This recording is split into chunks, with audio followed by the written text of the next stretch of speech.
Welcome to Father Matt's Bible Studies and Sermons videos and podcast.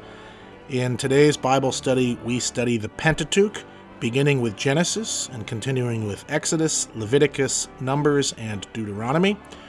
God bless you and hope you enjoy the Bible study. All right, let us pray. Almighty God, we ask your blessing on our Bible study today. Send us more numbers as the hour increases as we go forward. And bless our hearts and minds as we continue to read through the book of Exodus, which we are nearly done. All this we ask through Christ our Lord. Amen. All right. We got good stuff today. This is, and then it gets back into what we've read before. But there's a very, I think, interesting thing right at the beginning.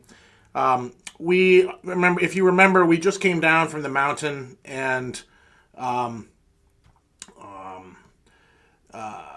the last thing we read was about the Ten Commandments, and we had that alternate covenant code, if you remember, that we had last week, which looked sort of like the Ten Commandments, but not exactly. I'll show you it quickly, and we can go from there. There we go. Okay. No bananas in the Jello. Was that it? Oh, that one? No bananas in the Jello? It could have been. Yeah, it was like a secondary covenant that may be late, may not be. It doesn't really matter. I mean, it's in the text. And so it's, there's a, when Moses gets the second set of tablets, the opportunity was given here to add in a few things that all look like future things. That's what we talked about last week, if you remember. It's all things that will eventually come up when they get into the Holy Land, intermarrying and all the other shrines to other gods and what have you. And then we're going to get the shining face of Moses, which is, you will be surprised to know there's an interesting history to this. Charlotte, you were here first. Can you read this passage, the shining face of Moses? Yes. Moses came down from Mount Sinai.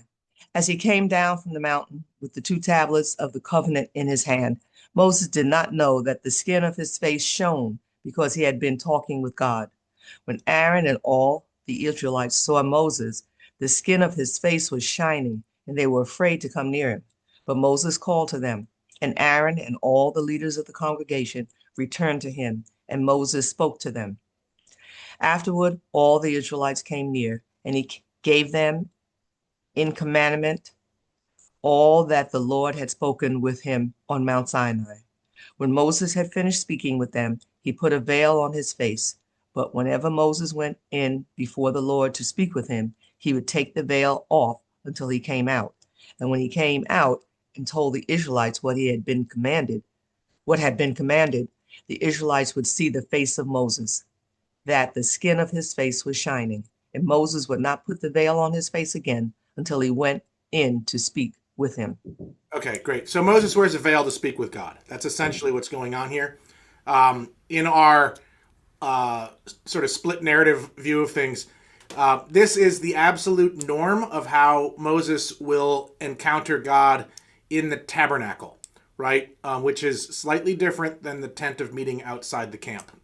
Those are two different things, but the tabernacle, I mean, they get equated, but the tabernacle is in the middle of the camp. It's what we're going to be building for the next 6 chapters, basically, and it's what we already had instructions to build up on the mountain for 5 chapters. And so the norm is that, and there's a fiery thing attached to this. I believe that, so if you sort of think about how God appears in different ways in Exodus, you have cloud, you have actual physical manifestation, right, with all the, that looks like the book of Revelation, with all the jewels and all this other stuff, and the hand of God and God walking by, and then you have fire, right, and you have an angel too, but that's slightly different. But as we move forward, we'll see there is a pillar of cloud and a pillar of fire, and they kind of function together, but they're probably different sources originally, for what that's worth. in this one anyway, one of the defining features of the tabernacle is basically this idea that it's bright and fiery, I guess.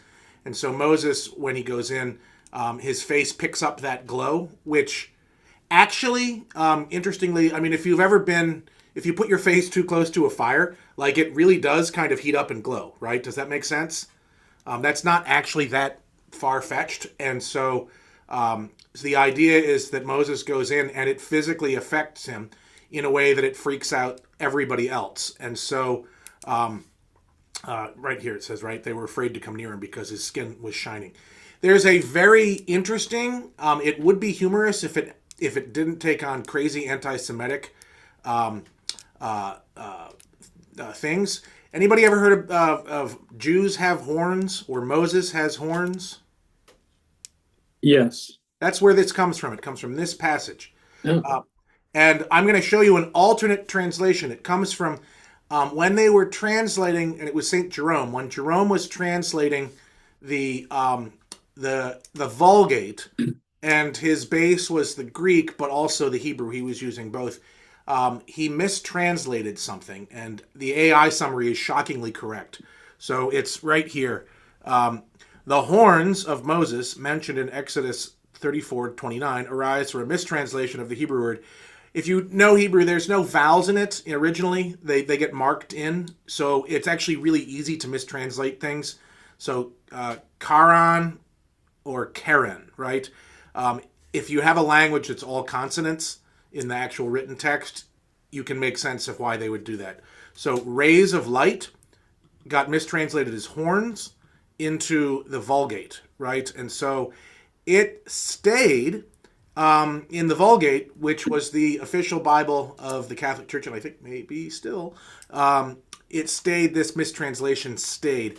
And it creeps into occasional English translations, and one right here is a French Catholic translation called the Douay Rheims. It's from 1899. It's not that new, but if you look at verse 29, and when Moses came down from the Mount Sinai, he held the 2 tablets of the testimony, and he knew not that his face was horned from the conversation of the Lord.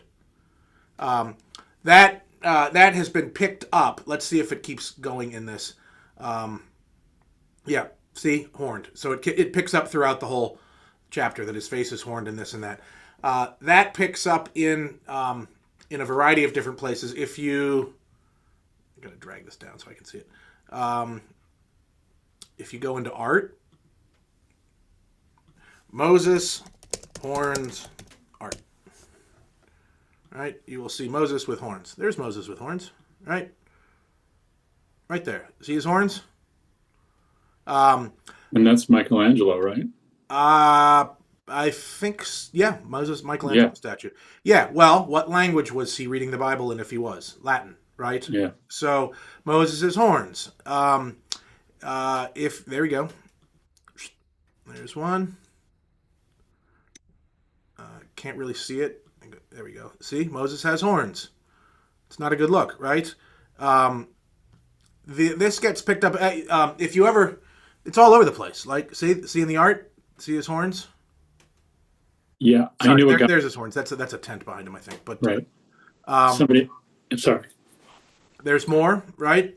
Yeah. Keep going, JD. Yeah. No, I was going to say I knew somebody who told the story of when he went away to college, which I think was like the late '80s. He said, his roommate was some guy from the South, and his roommate said when he met him, his roommate said, "Hey, can you take your baseball cap off? Because my grandfather," the guy said, "Why?" And he said, "Well, I want to see your horns. My grandfather always told me the Jews had horns." Yeah, well, that's where my friend was like, "What?" Like he'd never heard it before. Like, what are you talking about? This is the definition of how a mistranslation becomes a giant anti-Semitic and anti-Jewish joke, and trope and awfulness, right? So it's right, and people begin to believe it. But that's where it comes from. The most recent thing I saw that brought it up was, I didn't actually think it was all that funny, but the movie Borat has it for what it's worth, and he's obviously playing fun with it. But there you go. Yeah, so Moses does not have horns. let's make that crystal clear. Moses does not have horns. People do not have horns. Jews do not have horns. It's a mistranslation from Jerome, and as I noted, it still pops up in certain English translations that are based on the Vulgate. So it came out of the Vulgate as a translation. Comments on that? The more you know. There you go. All right. He does not have horns. All right. Oh, one other thing. I hope you know. If you don't, I'll show it to you. Let's get a real translation though.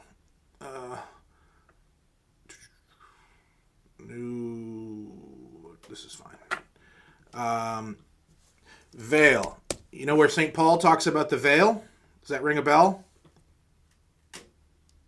I think it's 2 Corinthians. Right, here it is. In context. Does this ring a bell? Not like Moses, who put a veil on his face to keep the people of Israel from gazing at the end of the glory that was being set aside, but their minds were hardened, indeed, to that day. Old covenant, but the same veil is there. So the veil pops up in Paul uses it in a way to break away from Judaism, basically, which is interesting. But the Moses veil does keep popping up in the New Testament as well. All right. It's worth at some point on your own reading 2 Corinthians chapter 3 and 4. It continues into that. Okay. Any comments on any of that? Okay. Again, I need to reiterate, Moses did not have horns. Moses' face was shining with the glory of God. Okay. We are now entering a long chunk of reading about the tabernacle being assembled. And the first part of this is Sabbath regulations that don't actually have to do anything with the assembly of the tabernacle. But my understanding, which may be somewhat limited in this, is that much of the rabbinical tradition around what can and cannot be done on the Sabbath is actually based on the building of the tabernacle, because the Sabbath regulations come right before it. So anything that they would have done to build the tabernacle cannot be done on the Sabbath, for what that's worth. So when you think of things like, can you carry fire, right? That's one of the things, that's part of the building of the tabernacle, apparently. All right. Patrice, can you read Sabbath regulations? Moses assembled all the congregation of the Israelites and said to them, "These are the things that the Lord has commanded you to do. 6 days shall work be done, but on the seventh day you shall have a holy Sabbath of solemn rest to the Lord. Whoever does any work on it shall be put to death. You shall kindle no fire in all your dwellings on the Sabbath day." Okay. As I said, like this is the preamble to building the tabernacle, and so it gets run forward, whether it was the intent or not. It gets run forward that obviously you can't do anything that you would do to build the tabernacle on the Sabbath, because the whole thing starts with this. All right, keep going, Patrice.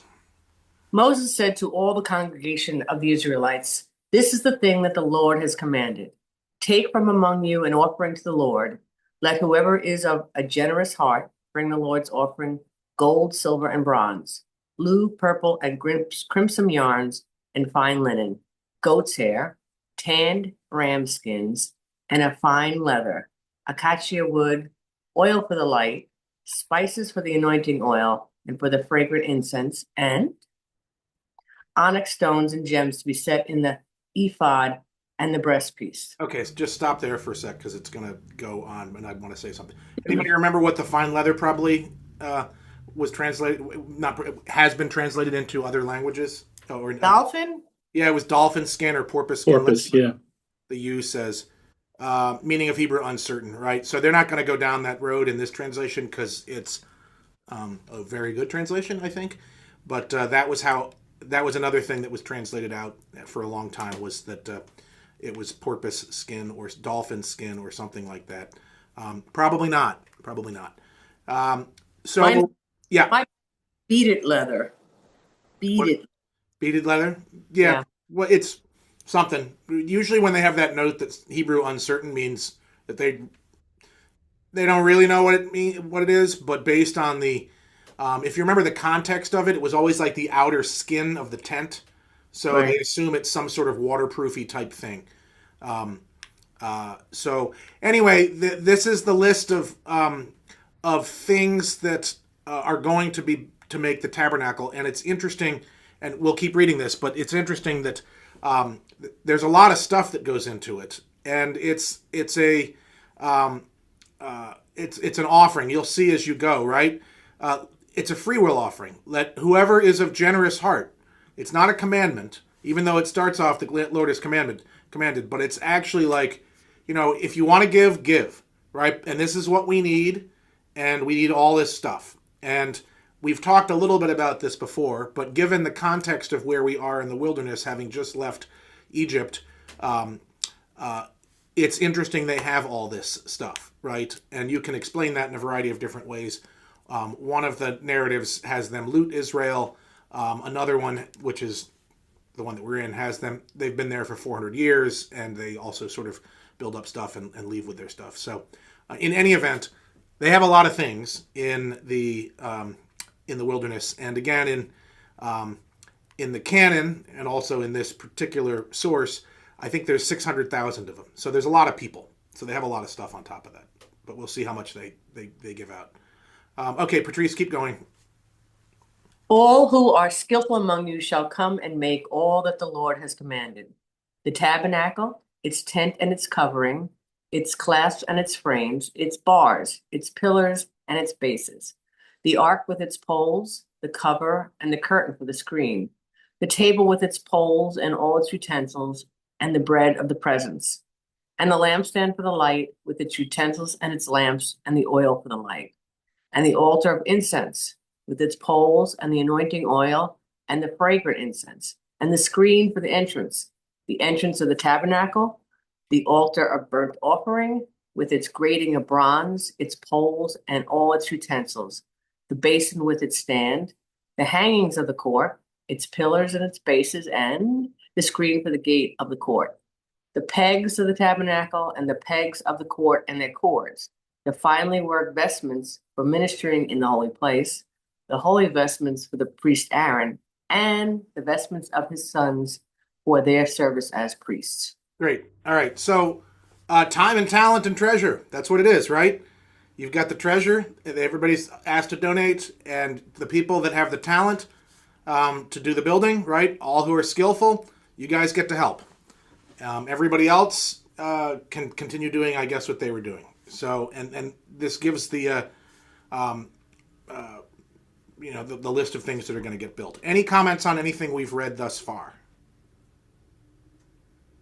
All right. Back to more offerings. JD, can you read offerings for the tabernacle? Yep.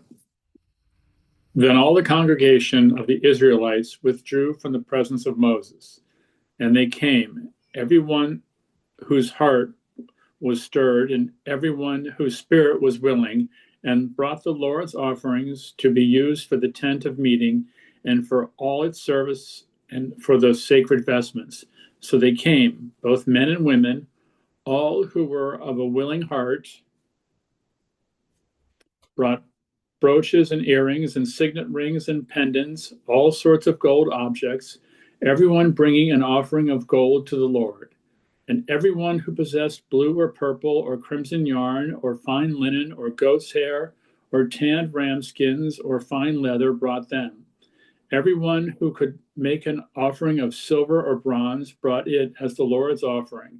And everyone who possessed acacia wood of any use in the work brought it.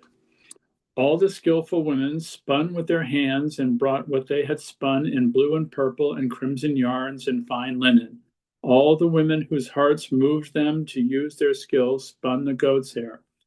And the leaders brought onyx stones and gems to be set in the ephod and the breastpiece, and spices and oil for the light and for the anointing oil and for the fragrant incense. All the Israelite men and women whose hearts made them willing to bring anything for the work that the Lord had commanded by Moses to be done, brought it as free will offerings to the Lord.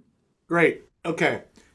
Again, I think two things that ought to stand out, and I hope they do, is there's a lot of stuff, right? Like they've got all sorts of really nice things. Like I think that it probably hadn't occurred to anybody up to this point, other than when we talked about the golden calf, and it was like, where'd they get the stuff? Well, they have a lot more stuff, right? There's a whole bunch of stuff. They left Egypt with a lot of fabric, and a lot of rings and brooches and all sorts of stuff. But what's really neat about this is you get it's not just, that it's all the men and all the women, right? And we get an example right here of they're using their time and their talent, right? They start spinning more linen and goat's hair, and they use their they use their skill, and it's this line, hearts were moved, and comes up kind of again and again, right?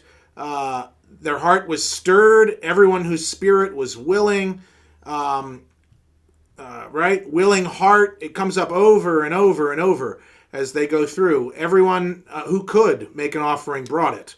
And everyone did it. Like everyone's heart was moved. Everyone's heart was stirred for this free will offering, which is pretty cool. This is one of the, I think one of the few times in the Bible where they talk about a free will offering and everybody actually gives it. Oddly, we never read this during stewardship season, right? Like this is something we never read, which is interesting. The comparison to this is in Acts, where everyone, brought what they had and they shared it together. And then at one point somebody shows up and gives some of it and lies about how much he's given, and he gets struck dead for lying about how much he's given. We don't read that either. But this, I think, is about the only time in the Bible that I can think of where there's this incredible outpouring of free will generosity from everybody, which is kind of cool. Okay, any comments on this section? Okay. I am super hopeful that we can get to the end of chapter 38 because there's a really funny line at the end of it. So, all right. Charles, can you read about Bezalel and Oholiab, or whatever his name is? Then Moses said to the Israelites, "See, the Lord has called by name Bezalel, son of Uri, son of Hur, of the tribe of Judah. He has filled him with a divine spirit, with ability, intelligence, and knowledge, and with every kind of skill, to devise artistic designs, to work in gold, silver, and bronze, in cutting stones for setting, and in carving wood, in every kind of artistic craft. And he has inspired him to teach, both him and Oholiab, son of Ahisamach, of the tribe of Dan. He has filled them with skill to do every kind of work done by an artisan or by a designer or by an embroiderer in blue and purple and crimson yarns and in fine linen, or by a weaver, by any sort of skilled worker or designer." Great. Okay, pause for a second. These are the two guys. We've already gotten their names earlier. These are the sort of master craftsmen that are going to build it. But here's, I think, the key here. They're going to teach others to build it, right? That's a key thing right here. So they're really skilled, and we'll see how it plays out and what their skill sets are. But these are the two people that will teach everybody else that's going to volunteer how to build the tabernacle and to do everything else they're going to do. Any comments or questions on this? Okay. Charles, keep going. Bezalel and Oholiab and every skilled person to whom the Lord has given skill and understanding to know how to do any work in the construction of the sanctuary shall work in accordance with all the Lord has commanded. Moses then called on Bezalel and Oholiab and every skilled person to whom the Lord had given skill, everyone whose heart was stirred to come and do the work. And they received from Moses all the offerings that the Israelites had brought for the work of constructing and sanctuary. They still kept bringing him free will offerings every morning, so that all the skilled workers who were doing every sort of task on the sanctuary came, each from the task being performed, and said to Moses, "These people are bringing much more than enough for doing the work that the Lord has commanded us to do." So Moses gave command, and word was proclaimed throughout the camp, "No man or woman is to make anything else as an offering for the sanctuary." So the people were restrained from bringing, but what they had already brought was more than enough to do all the work. Great. This is the only time in the Bible, I just said on one hand, we had the only time in the Bible where where everybody is bringing free will stuff. I believe this is the only time in the Bible that anybody has been, probably in all of history, that anyone is told to stop giving. Like, please stop. You're being too generous. It's time to stop. We've got too much stuff. So that does happen actually from time to time. And again, this this would be a good quote to use when you're ending a very successful campaign for, say, backpacks. It's like, we've got enough backpacks. Like, thank you very much. So, any comments on this? All right. Let's move forward to the construction of the tabernacle. James, can you read? Not all that. Can you read through 19? Through 19? Yes. Okay. The construction of the tabernacle. All those with skill among the workers made the tabernacle with 10 curtains. They were made of fine twisted linen and blue, purple, and crimson yarns with cherubims skillfully worked into them.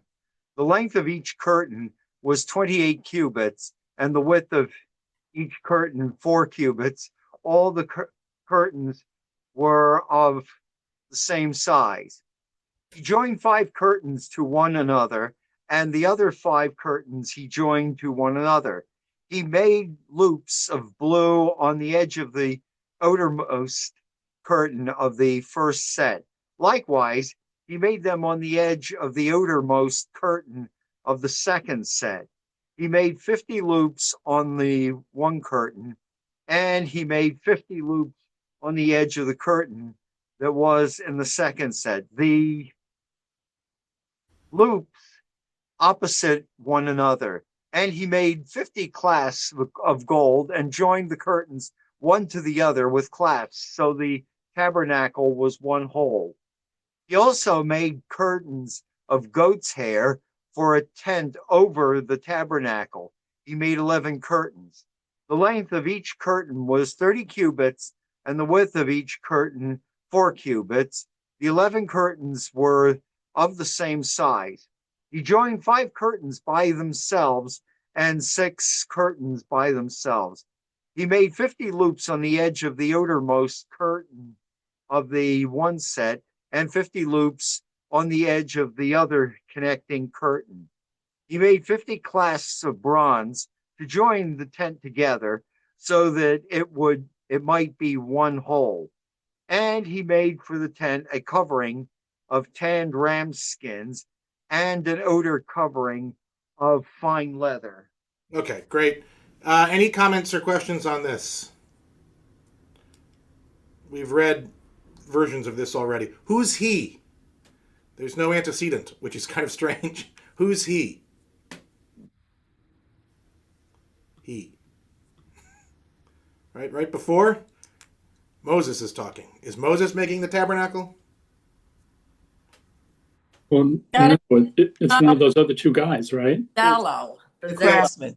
Yeah, it's probably the first one, Bezalel, because he shows up in the next time we start getting an introduction to something being built. He shows up. There's I don't know enough about this to know other than the big picture on this, but this whole section has some manuscript issues.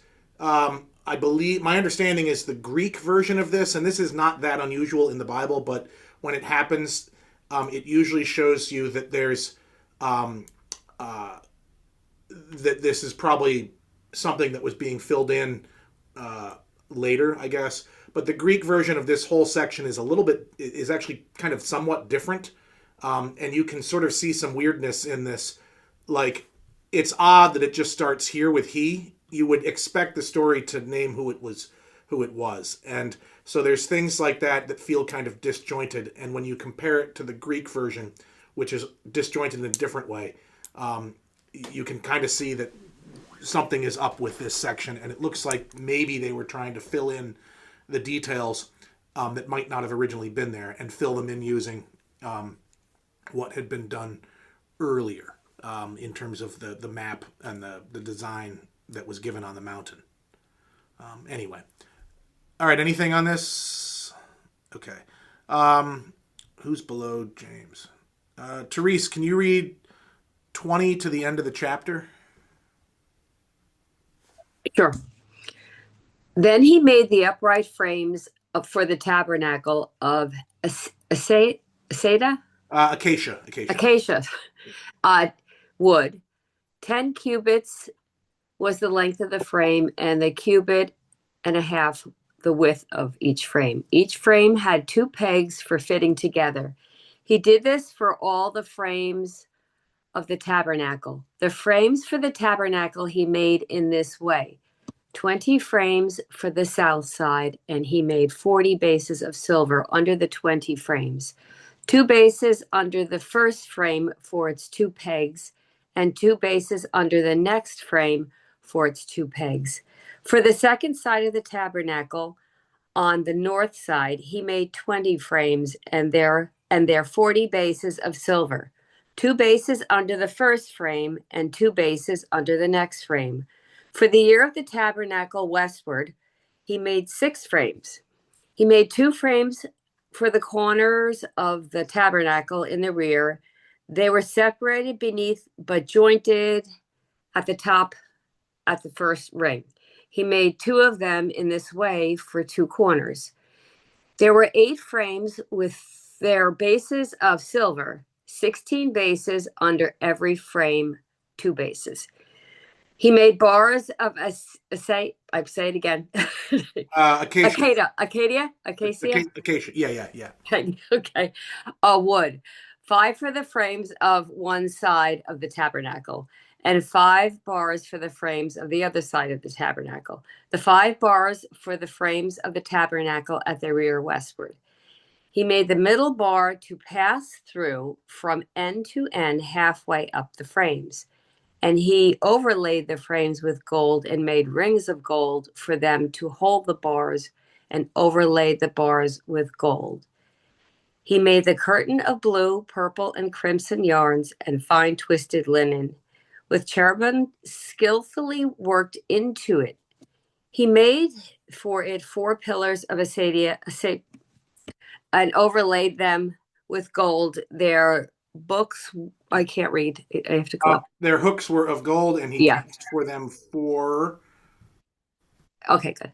Bases of silver. He also made a screen for the entrance to the tent of blue, purple, and crimson yards and fine twisted linen, embroidered with needlework, and its 5 pillars with their hooks. He overlaid the capitals and their bases with gold, but their 5 bases were of bronze. Great. Okay. This is the pun is intended. This is riveting stuff, right? Like it's listening to somebody build something is about as fun as listening to paint dry. But why is this in here? I think there's 2 reasons, and it keeps going for a couple more chapters. 2 reasons. One, this is a big success story in the narrative. They do everything right? They follow the directions correctly. They donate to the point where they're told not to donate anymore. Everybody gives their time, their gifts, and all this other stuff. So this is a huge success story. And certainly in the overall narrative, and it's worth remembering this, but absolutely for this particular narrator, this is the heart of the entire wilderness and Exodus story, is that they leave and they are told along the way that they will get this to build this tabernacle and tent where the Lord will be with them. So this is the sort of living out of I am your God and you will be my people and I will stay with you. And it's really essential for this entire narrative because this tabernacle moves forward and eventually becomes the temple. And so God is literally dwelling with the people in a way that was not the case up until this point. So it's a really big part of the whole narrative. I wonder, I'm thinking back when they were leaving and they were told to get the gold and the jewelry and, they were given all that by the Egyptians. I wonder if, I'm sure they didn't know that that's what it was for, but that's really what it was for. Yeah, I think to a great degree. Yeah. I mean, when they get into the land, they also are, they're not impoverished when they get into the land, but they have so much stuff right now that, And it's a huge success story in this particular part of the narrative. I mean, the people get portrayed not very well throughout most of the Exodus and wilderness narrative. They're constantly rebelling or griping or this or that, but not here. Right here, they're doing everything they're supposed to. They're working, they're volunteering, they're being generous, and they're following the instructions down to a T. And I think that we don't read this very often, and frankly, like most people, and I'm certainly in this category, at some point, if you sit down and be like, I'm going to read Exodus, it starts off with a bang with the plagues and Egypt, and then it gets really interesting in a different way when you get to Mount Sinai, and then you start getting building instructions for like the last 15 chapters of the book, and it gets really hard to finish it. But there's a point to that, which is that this is a big success story, and God is with them along the way in a way that's really, really special. So, all right. Anything else? All right, let's move into chapter 37. I'm going to go big. Patrice, can you read chapter 37? Bezalel made the ark of acacia wood, 2.5 cubits long, and 1.5 cubits wide, and 1.5 cubits high. He overlaid it with pure gold inside and outside, and made a molding of gold around it. He cast for it 4 rings of gold for its 4 feet, 2 rings on its one side, and 2 rings on its other side. He made poles of acacia wood and overlaid them with gold, and put the poles into the rings on the sides of the ark to carry the ark. He made a cover of pure gold, 2.5 cubits was its length, and 1.5 cubits its width. He made 2 cherubim of hammered gold.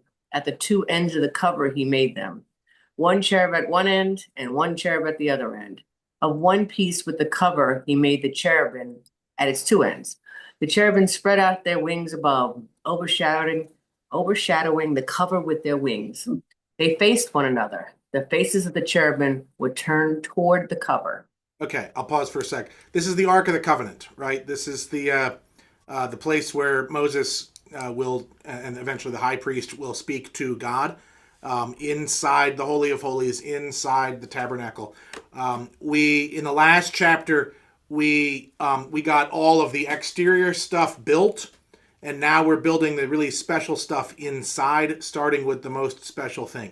The order is not exactly what we had in the instructions a few chapters ago. In this case, they're building from the most sort of important and holy things kind of out. Okay. Any questions on that? All right, Patrice, keep going. One thing that I thought of, if you have gold rings and you're putting gold bars through them, gold is pretty soft. You'd think that would break eventually. But well, the gold, I think the poles were at least with wood underneath them. Yeah. But it's the rings that were made out of gold too.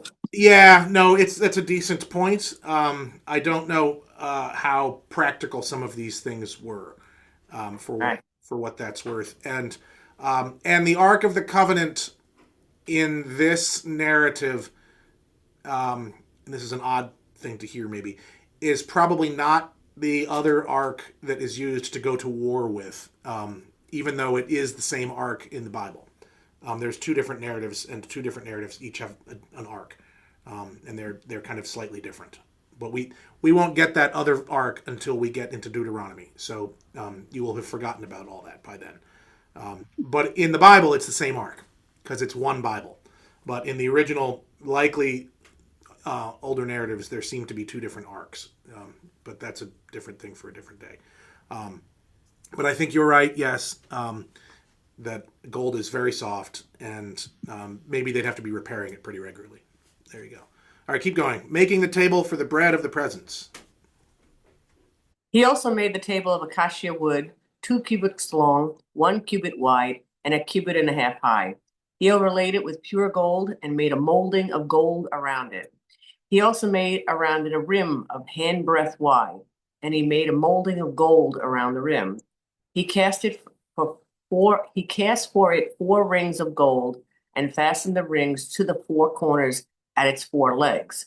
The rings that had held the poles used for carrying the table were close to the rim. He made the poles of acacia wood to carry the table and overlaid them with gold.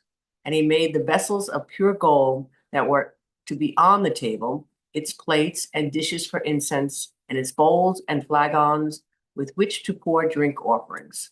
Okay. The only thing I will say, I am certainly no expert blacksmith by any means, nor do I know very much about blacksmithing. But there is a difference, I think, between certain things are pure gold, and then other things like the rings are just of gold. So maybe they are a lesser, right, lesser carat gold that has more other things in it that makes it stronger, for what that's worth. Any questions on the bread of the presence table?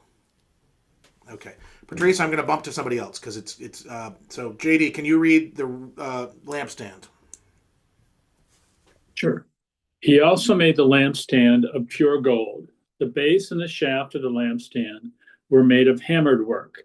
Its cups, its chalices, and its petals were of one piece with it. There were 6 branches going out of its sides, 3 branches of the lampstand out of one side of it, and 3 branches of the lampstand out of the other side of it. 3 cups shaped like almond blossoms, each with a calyx and petals on one branch, and 3 cups shaped like almond blossoms, each with a calyx and petals on the other branch. So for the 6 branches going out of the lampstand. On the lampstand itself, there were 4 cups shaped like almond blossoms, each with calyxes and petals. There was a calyx with one piece with it under the first pair of branches, a calyx with one piece a calyx of one piece with it under the next pair of branches, and a calyx of one piece with it under the last pair of branches. So for the 6 branches going out of it, their calyxes and branches were of one piece with it, and the whole of it one hammered piece of pure gold. He made its 7 lamps and its snuffers and its trays of pure gold. He made it and all of its utensils of a talent of pure gold. Okay, that's a lot of gold for the record. Yeah. That's a lot of gold. And we talked about this earlier when they. I think that talent of gold showed up earlier when we got the instructions because I remember that we were looking at this. So just this is the menorah, right? Menorah tabernacle. Let's not get a fake one. Let's see what they think we. And we looked at this sort of thing earlier. The size of these. This is actually not a terrible one. Well, it is because I can't open it.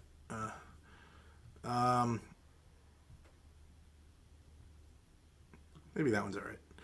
This is essentially what it looks like. Oh, there we go. Essentially what it looks like. And you can kind of tell that they don't really know based on some of these images, right? So the instructions give us something, but not perfection, right? Sometimes it's that rounded thing, and sometimes it's triangular like this. In how people portray it. Oh, here's a perfect example. Which is it? You know? All right. There's one in Jerusalem. Menorah replica Jerusalem. There it is. Some of us have seen that. Anybody remember seeing that? Mm-hmm. It's just up the hill from the temple. The temple's actually right here. So yeah, kind of cool. You can see it, which is kind of cool.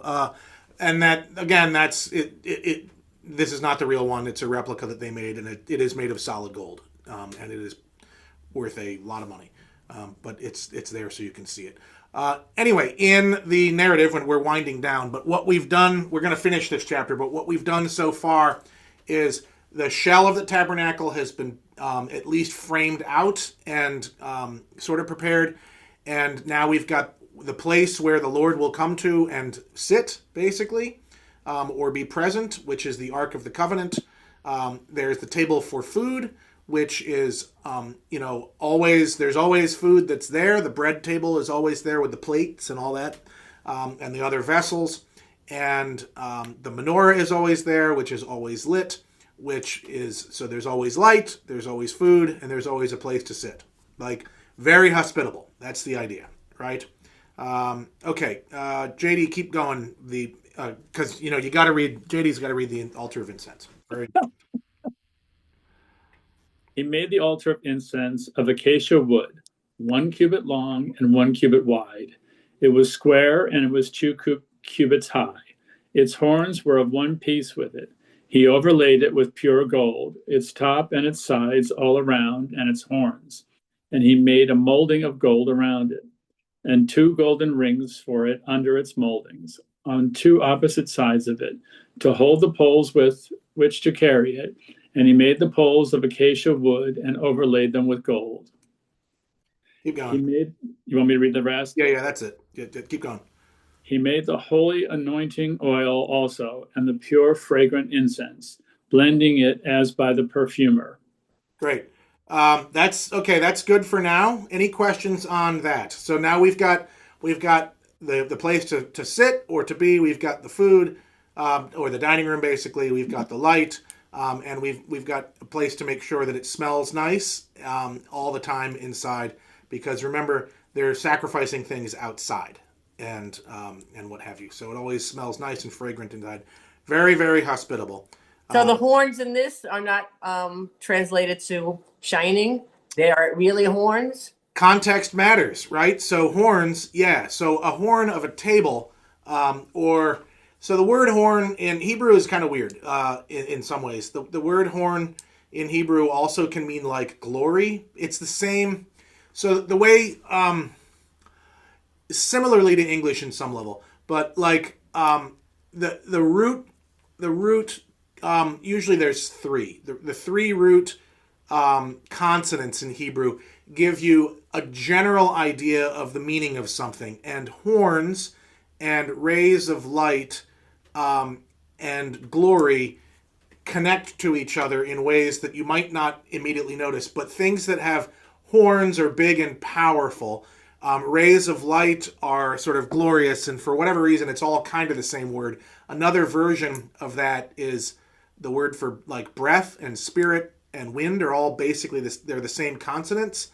And so how you put the vowels in, how you pronounce it, basically gives you the direction you're going to go in.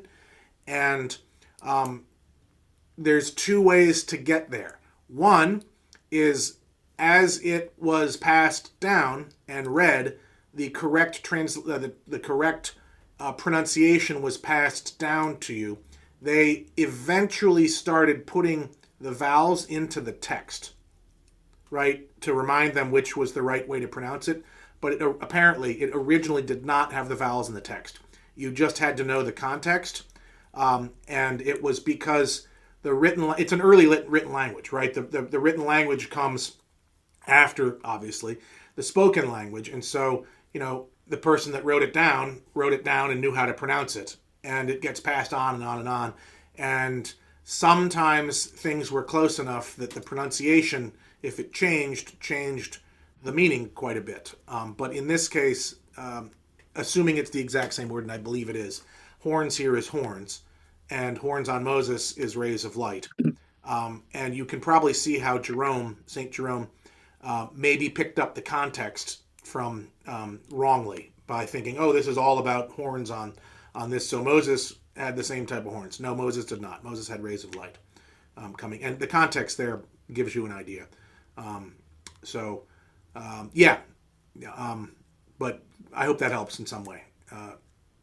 Nowadays, if you, like when you have your bar mitzvah, they teach you how to pronounce it, your name in Hebrew, and read a little bit. But all of that's written down is you're just told how to pronounce it. But if you learn Hebrew, you learn the consonants, and then you learn the vowel markings, and then you learn that originally there was no vowel markings in it, and you just had to know either from the context or the correct pronunciation had to be passed on to you. All right, anything else? Next week, we will get to read one of the more bizarre things in the building of this that I will save for next week. I'll save it for next week. It's very strange.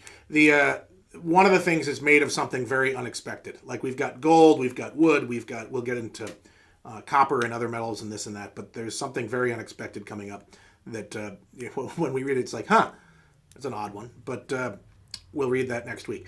We also should finish Exodus next week. That's the good news here. We got 3 chapters left, 38, 39, and 40, and I'm pretty sure we can do the entire thing next week, which means we move on to Leviticus in 2 weeks. All right. God bless. See Thank all. you.